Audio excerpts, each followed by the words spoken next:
Hello बच्चों, चलिए प्रश्न को पढ़ते हैं और समझते हैं। भूमि के एक बिंदु से एक 20 मीटर ऊंचे भवन के शिखर पर लगी एक संचार मीनार के तल और शिखर के उन्नयन कोण क्रमशः 45 डिग्री और 60 डिग्री है। मीनार की ऊंचाई ज्ञात कीजिए। तो यहाँ पर हमें मीनार की ऊंचाई ज्ञात करना है। प्रश्न को हल करने से पहले हम प्रश्न के लिए मुख्य अवधारणा लिखेंगे। तो यहाँ से लिख लेते हैं प्रश्न के लिए मुख्य अवधारणा, जिसकी सहायता से इस प्रश्न को हल किया जाएगा। मुख्य अवधारणा में हम दो विशेष मानों को याद रखने वाले हैं। सबसे पहले आपको पता होना चाहिए टेन 45 डिग्री का मान। टेन 45 डिग्री का मान होता है 1। उसके बाद टेन 60 डिग्री का मान, टेन 60 डिग्री का मान होता है वर्गमूल 3। इन दोनों ही मानों की यहाँ पर हमें आवश्यकता पड़ेगी। अब हम प्रश्न को यहाँ से हल करते हैं। हल करने के पहले हमें क्या करना पड़ेगा, इससे संबंधित एक चित्र बनाना पड़ेगा। तो देखिए, यहाँ पर हम एक चित्र बनाने का प्रयास करते हैं। जैसा प्रश्न ने कहा है, मान लीजिए ये हमारे पास भवन है और इसके शिखर पर क्या है, एक संचार मीनार लगी हुई है। तो मान लीजिए यहाँ पर कहीं पर एक संचार मीनार लगी हुई है बच्चों। ठीक है, तो ये कोई हो गई हमारी संचार मीनार। और उसके बाद क्या कहा गया है, ये भी देख लेते हैं। तल और शिखर के उन्नयन कोण। तो इसका देखो, ये तो संचार मीनार का तल होगा और ये संचार मीनार का क्या होगा, शिखर होगा। तो ये दोनों ही कोण हमें कितने दिए गए हैं, देखिए। सबसे पहला कोण हमें दिया गया है 45 डिग्री, तो ये हो गया 45 डिग्री। और ये जो बड़ा कोण है ये कितना हो गया, 60 डिग्री। तो यहाँ पर हम कुछ नाम दे सकते हैं, देखो ए बी सी, और यहाँ पर नाम दे देते हैं डी। तो इनकी आवश्यकता हमें यहाँ पर लगने वाली है। इससे संबंधित हमने ये बना लिया है। तो लिख लेते हैं हम माना, जैसा प्रश्न ने कहा है वैसे ही हम लिख लेंगे यहाँ पर। माना संचार मीनार, संचार मीनार, संचार मीनार क्या है, ए बी है, ए बी है। ये हमने संचार मीनार लिख ली है। चित्र में भी यही बनाया हमने। तो क्या मान लिया हमने कि माना संचार मीनार जो है वो तो क्या है, हमारी ए बी है। उसके बाद अगर आप देखें तो भवन, भवन भवन हम क्या ले लेते हैं, बी सी है। ठीक है, उसके बाद क्या कहा गया है, भूमि के एक बिंदु से, तो भूमि पर बिंदु, भूमि पर बिंदु, भूमि पर बिंदु क्या है, डी है। तब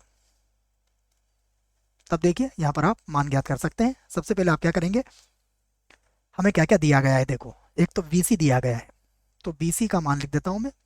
बीसी बराबर हमें कितना दिया गया है, 20 मीटर। ये हमें बीसी दिया गया है। उसके बाद दो कोण दिए गए हैं। पहला कोण है A D C. A D C कोण कितना है, ये है 60 डिग्री। एक और कोण दिया गया है, ये कोण है हमारे पास बी डी सी। ठीक है, कोण क्या है हमारे पास, बी डी सी। तो इसको लिख लेते हैं, जो हमें दिया गया उसे लिखना पड़ेगा हमें। कोण बी डी सी ये कितना दिया गया है, ये दिया गया है 45 डिग्री। ठीक है, अब हमारे पास दो समकोण त्रिभुज है। दोनों समकोण त्रिभुज को लेके हम हल करेंगे। तो सबसे पहले लिखूंगा मैं समकोण त्रिभुज। यहां से लिख लेते हैं बच्चों, समकोण त्रिभुज, समकोण त्रिभुज। और यहां ले लेता हूं मैं बी सी डी में, समकोण त्रिभुज बी सी डी में। देखिए इस त्रिभुज में अगर देखेंगे तो कितने का कोण बन रहा है, 45 डिग्री का। तो यहाँ पे लगा दूंगा मैं टेन 45 डिग्री। टेन 45 डिग्री बराबर क्या होगा, लंब बटा आधार। लंब कितना है इसका, बीसी। लंब है इसका बीसी। और इसका आधार कितना हो जाएगा, सी डी। तो ये आधार हो गया इसका सी डी। टेन 45 का मान कितना होता है, एक। ठीक है, टेन 45 बराबर एक, हमने यहाँ लिख लिया है इसको। बराबर हो जाएगा बीसी। बीसी देखिए कितना है हमारे पास, बीसी है 20 मीटर। तो ये हो गया 20 मीटर बटे में कितना हो गया, सी डी। तो यहाँ से सी डी का मान कितना आया, 20 मीटर। हम इसे समीकरण 1 बना सकते हैं। और पुनः हमारे पास एक और समकोण त्रिभुज है, उसका भी उपयोग यहाँ पर हम कर लेंगे।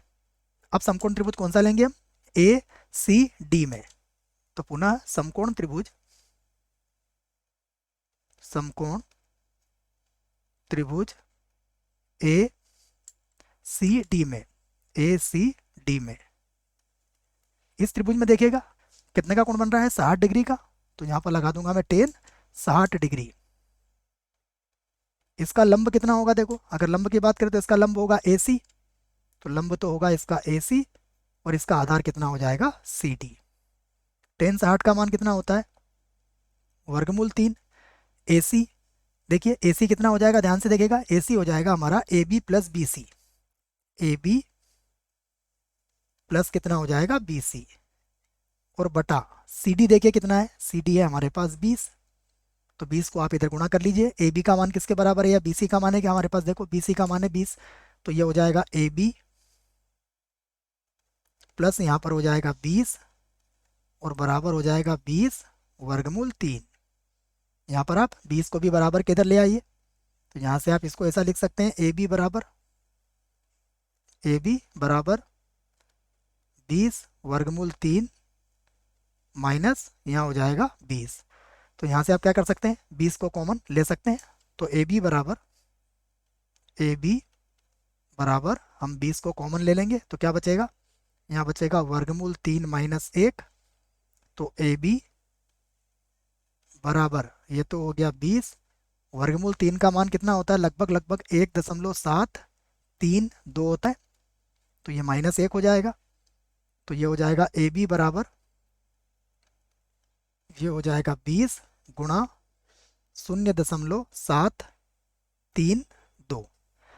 अब हम इसको गुणा भी कर सकते हैं, तो AB बराबर, देखिए गुणा कर दीजिए इसको, तो 2 का गुणा 2 से करेंगे तो आएगा 4, 2 का 3 से गुणा करेंगे तो आ जाएगा 6, 7 को 2 से गुणा करेंगे तो कितना आ जाएगा 14।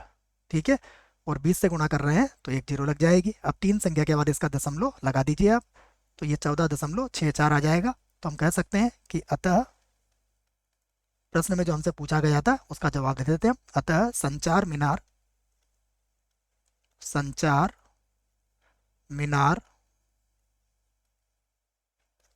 मीनार की ऊंचाई, संचार मीनार की ऊंचाई कितनी आ गई, ये आ गई 14.64 मीटर है, और यही हमारे प्रश्न का उत्तर भी है। आशा करता हूं बच्चों प्रश्न का उत्तर समझ में आया होगा। धन्यवाद।